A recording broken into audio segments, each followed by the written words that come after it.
Welcome to another XLM update. So this is the second update I'm posting today on XLM, and that's because we've been talking about the C wave. Okay? And I did say to you that the C wave will go to either 6.618% or in between that or 0.786. Now, normally for a retracement, it's usually around 0.618. But in this case, you can see that we had a drop. Now, this drop, I'm telling you, it's looking like one of those kinds of drops where you get a bounce, right? And what does that bounce mean? It means that we have completed wave C, right? Because I can see here 1, 2, 3, 4, 5. Okay, wave 2 was expanded. Wave 4 was short and shallow, right? It doesn't have to be short and sharp versus shallow. It just means that if one's bigger, the other one's smaller. Sometimes it can be short and deeper correction, and one can be shallow. But typically, I've noticed, especially in corrections, that it's more like sharper towards the downside. And the reason is because of the panic selling that you get from a C wave in a correction when everybody's sort of trying to be bullish. You get a panic selling. So it's like a selling climax. So once that happens, you'll notice that you tend to get sharper bounce backs, right? And we know that we are expecting a D and an E, right? I can't tell you where those will end. We don't know. These labels are just there to indicate that, yes, we are expecting those waves. In fact, if I saw this go much lower than this now, I'd be thinking, perhaps we may need to reassess the whole pattern. Because critical support can't be broken, okay? According to AriasWave, critical support cannot be broken. That B wave bottom, it cannot be broken. Okay. So do I think it's going to go down any further? No. Do I think it's going to hit that blue 0.786 area? I highly doubt it. Any lower than that, and I'd be saying, you know what?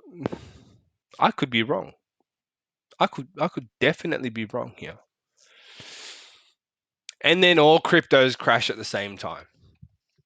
But if you saw my last video, which I ripped the faces off the trolls, I also did have a few things in there that sort of talked about this scenario. And basically, I tried to explain to you that wave C was continuing. It hadn't ended where I thought it had ended when I posted yesterday, right? So right now, you need to keep an eye on this area. So keep filling those bags. Keep buying XLM because right now people are selling it. So for every seller, there's a buyer. And when there's more buyers and sellers, that means something is going on underlying that you don't understand as a person, right? Something that's part of the bigger picture. So when you follow the waves, you don't need to understand what that bigger picture is. You just need to buy because you follow the waves. Okay. So let's go to the 1 minute chart. Just for reference sakes. Look at that. Look at that bounce right there, right near the 0.618. That bounce tells me that this thing's just going to keep going higher. In fact, I wouldn't be surprised if the D wave broke right up above all-time high. So if we see 5 waves up right now, the only thing that would make that correct would be all-time highs, because it's an area of resistance, right? Now, I could be wrong. I'm not a financial advisor, but this is how I think. I'm not scared. I don't sell. I buy. This is a good time to buy. Okay? Like the Rothschilds say, buy when there's blood on the streets. Like Warren Buffett says, when everybody's fearful, be greedy. When everybody's greedy, be fearful. And right now, I could probably guess that there's not many greedy people out there when it comes to XLM. So keep filling those bags. Okay? If my words come back to bite me, you can troll the hell out of me, and I will respect you for it. Okay? Because I would have been wrong. But like I explained in the last video, it's not about this area so much. It's about everything that came before it that makes me simply count waves here. Is this a A? Is this a B? Is this a C? Was that a C? Was a D here? Was it there? But you can't go below here. Anything that goes below there, okay, I'm wrong. Anything that happens in between that, it's like, dude, it's like a game to me, right? Because I know the waves so well. It's like a game, right? You either know how to play the game or you're still trying to learn the controllers, right? Either you bought a non-official controller or you bought the original. Right? AriasWave is the unofficial controller. AriasWave is the original controller.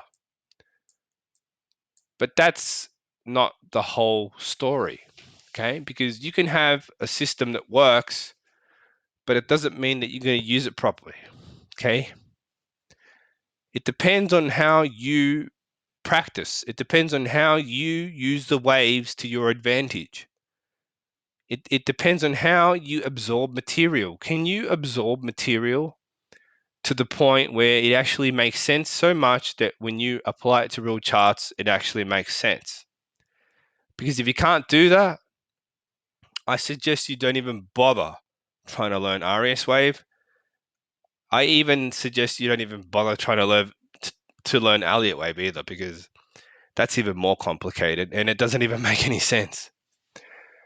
So this is me putting my money where my mouth is, okay?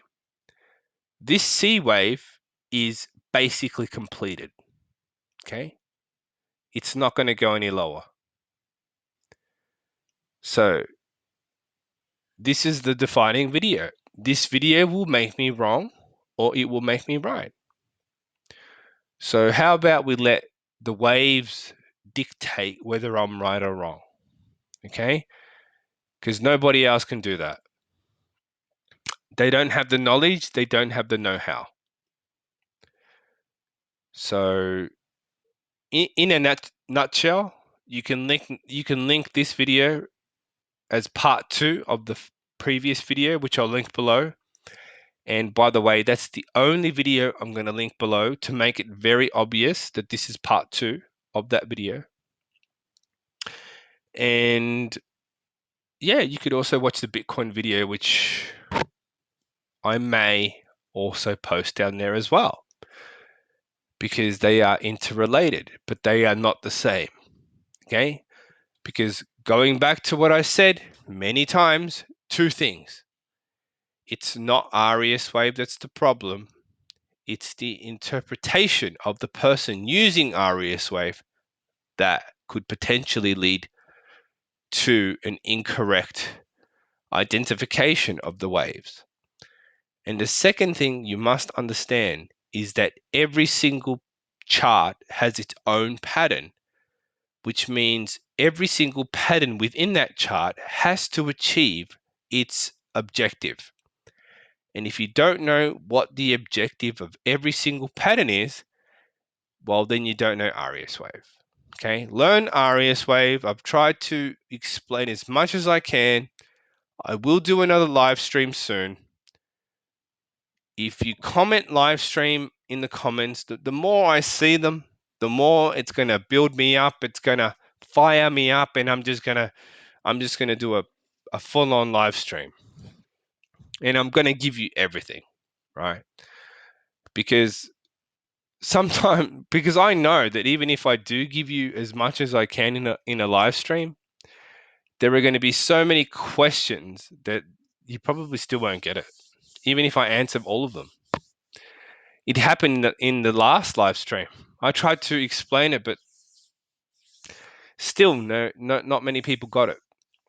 Made them very curious, but it's easy once you know it.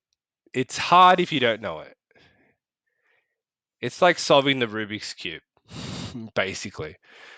Once you figure out how to do it, whether you use a YouTube video to help you, it's like, oh, right, you got to do this, you got to do that, and you can figure it out.